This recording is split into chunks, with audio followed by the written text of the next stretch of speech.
1월 10일 수요일 하나님께서 주시는 말씀은 마가복음 4장 21절부터 29절까지입니다.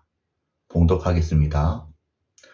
또 그들에게 이르시되 사람이 등불을 가져오는 것은 말 아래에나 평상 아래에 두려 함이냐 등경 위에 두려 함이 아니냐 드러내려 하지 않고는 숨긴 것이 없고 나타내려 하지 않고는 감추인 것이 없느니라. 들을 귀 있는 자는 들으라. 또 이르시되 너희가 무엇을 듣는가 스스로 삼가라. 너희의 헤아리는 그 헤아림으로 헤아림을 받을 것이며 더 받으리니 있는 자는 받을 것이요 없는 자는 그 있는 것까지도 빼앗기리라. 또 이르시되 하나님의 나라는 사람이 씨를 땅에 뿌린 것 같으니 그가 밤낮 자고 깨고 하는 중에 씨가 나서 자라되 어떻게 그리 되는지를 알지 못하느니라. 땅이 스스로 열매를 맺되 처음에는 싹이요 다음에는 이삭이요 그 다음에는 이삭에 충실한 곡식이라. 열매가 익으면 곧 낫을 대나니 이는 추수 때가 이르렀음이라. 어제 본문에서 예수님은 씨 뿌리는 자의 비유를 통해 어떤 마음밭에 심긴 말씀이 열매를 맺는지를 말씀하셨습니다. 그리고 오늘은 그 비유에 이어서 우리에게 심긴 말씀이 우리 삶에 어떻게 드러나는지를 말씀하고 계십니다. 먼저 21절에서 우리 예수님이 말씀하십니다. 사람이 등불을 가져오는 것은 말 아래에나 평상 아래에 두려 함이냐 등경 위에 두려 함이 아니냐. 만약 어떤 사람이 등불을 켰다고 한번 생각해 보겠습니다.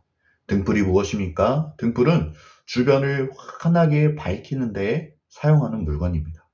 그런데 이 사람이 그 등불을 말 아래에 둔다고 생각해 보겠습니다. 여기서 말은 곡식의 양을 재어보기 위한 그릇을 의미합니다. 그런데 그 양동이처럼 생긴 그릇을 뒤집어 가지고 등불을 덮어버리면 어떻게 되겠습니까? 우리는 그 빛을 보지 못할 것입니다. 이것은 등불의 원래 용도와 벗어나는 행동인 것입니다. 등불을 침대 아래에 두는 것도 마찬가지입니다.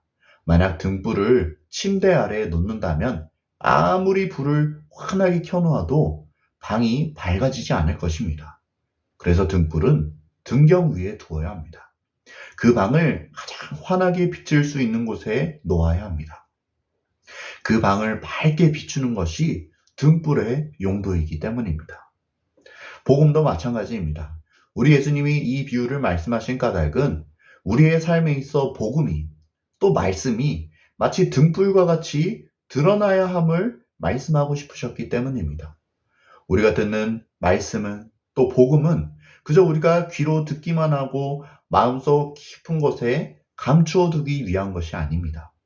오히려 복음은 나의 삶 가운데 가장 환하게 드러나야 하며 나의 삶 자체가 이 복음을 따라 변화되어야 합니다. 우리가 말씀을 귀로 듣기만 하고 그 말씀이 나의 삶 가운데 전혀 드러나지 않는다면 그 사람은 등불을 말 아래에 덮어두는 사람입니다. 침대 아래에 감춰두는 사람입니다. 말씀은 우리의 삶으로 드러나야 합니다. 또 드러나게 되어 있습니다. 그래서 우리 예수님이 22절에서 이렇게 말씀하십니다. 제가 세 번역으로 읽어드리겠습니다. 숨겨둔 것은 드러나고 감추어둔 것은 나타나기 마련이다. 숨겨둔 것은 드러나고 감추인 것은 나타납니다. 무엇을 말씀하시는 것입니까? 말씀 말입니다. 복음 말입니다. 그것이 우리의 삶 가운데 드러난다는 것입니다. 복음을 들은 사람에게는 그 마음속에 하나님 나라가 이루어지고 그 삶 가운데 성령의 열매가 맺히게 된다는 것입니다. 그래서 우리는 늘 우리가 무엇을 듣고 있는지 주의해야 합니다. 여러분이 평소에 어떤 소리에 귀 기울이는지를 살펴보아야 합니다. 그것은 하나님의 말씀일 수도 있고 세상의 소리일 수도 있습니다. 우리 예수님은 말씀하십니다. 너희의 헤아리는 그 헤아림으로 너희가 헤아림을 받을 것이다.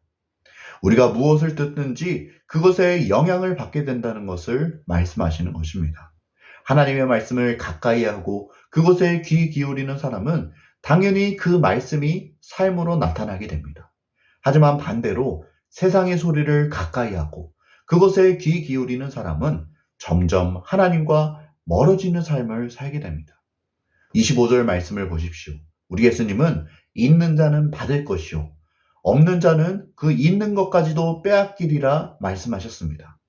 말씀을 사모하며 말씀을 가까이 하는 자들은 하나님과 더 친밀해지며 예수님을 더 닮아가게 될 것입니다. 그러나 말씀을 가벼이 여기고 세상을 가까이 하는 사람들은 그 있는 믿음조차도 잃게 되어버릴지 모릅니다. 그러니 우리가 무엇을 가까이 해야 하는지는 너무나 명확합니다. 우리는 말씀을 가까이 해야 합니다. 우리가 그 말씀에 영향을 받고 그 말씀이 우리의 삶으로 드러나기 때문입니다. 이어지는 26절부터 29절에는 우리 예수님이 하나님 나라에 관한 또 다른 비유를 말씀하고 계십니다. 그 비유의 내용은 이렇습니다. 어떤 사람이 땅에 씨앗을 뿌렸는데 그 씨가 싹이 되더니 그 다음엔 이삭이 되고 그 다음에는 곡식을 맺게 되었다는 것입니다. 하지만 그 씨를 뿌린 사람은 대체 그 씨앗이 어떻게 자라나서 어떻게 싹이 나고 어떻게 열매를 맺는지 모릅니다. 누가 이 씨앗을 자라게 했는지 알지 못합니다. 그리고 우리 예수님은 하나님의 나라도 마치 이와 같다고 말씀하고 계십니다. 이것은 우리 마음밭에 심긴 하나님 나라의 씨앗이 어떻게 자라는지를 말씀하신 비유입니다. 우리가 말씀을 들을 때에 그 말씀은 우리 마음밭에 심깁니다. 그 말씀은 하나님 나라의 씨앗입니다. 하지만 우리는 그 씨앗이 어떻게 자라는지를 모릅니다. 왜냐하면 그 씨앗을 자라게 하시는 분은 우리 하나님이시기 때문입니다. 우리는 단순히 말씀을 들었을 뿐이지만 우리 하나님께서는 그 말씀이 우리 안에서 자라게 하십니다. 그리고 우리는 나도 모르는 사이 어느새 믿음이 쑥 자라있는 우리의 모습을 발견하게 됩니다. 우리가 말씀을 가까이 하고 그 말씀을 꾸준히 우리 마음밭에 뿌린다면 우리 하나님은 그것을 자라게 하셔서 우리 삶 가운데 열매를 맺게 하십니다. 그러니 우리가 해야 할 일은 무엇이냐면 말씀의 씨앗을 우리 마음밭에 계속해서 뿌리는 것입니다. 늘 말씀을 가까이 하는 것입니다. 자라게 하시는 분이 하나님이시니 하나님께서 우리 삶에 열매를 맺어주실 것입니다. 여기까지가 오늘 우리가 읽은 본문의 내용입니다. 오늘 주시는 메시지입니다. 첫째, 복음은 감추이는 것이 아니라 드러나는 것이다. 오늘 예수님은 우리에게 말씀하십니다. 숨겨둔 것은 드러나고 감추어둔 것은 나타난다고 말입니다. 특별히 하나님의 말씀은 살아있고 활력이 있어 우리의 삶을 뒤흔들어 놓기에 전혀 부족함이 없습니다. 그래서 하나님의 말씀을 제대로 받는 사람은 그 삶이 변화하게 되어 있습니다. 복음이 그 삶으로 나타나게 되어 있습니다. 그것이 복음의 능력이기 때문입니다. 복음은 등불입니다. 나의 삶에서 그 복음이 가장 밝게 빛나야 합니다. 나의 삶으로 그 복음이 드러나야 합니다. 성령의 열매들이 내 삶에 맺혀야 합니다. 사랑의 열매, 희락의 열매, 화평의 열매, 오래 참음의 열매, 자비의 열매, 양선의 열매, 충성의 열매, 온유의 열매, 절제의 열매, 이런 열매들이 나의 삶 가운데 보여야 합니다. 하지만 나의 삶을 되돌아볼 때 이런 열매들이 내게서 보이지 않는다면 우리는 우리의 신앙생활을 점검해 볼 필요가 있습니다.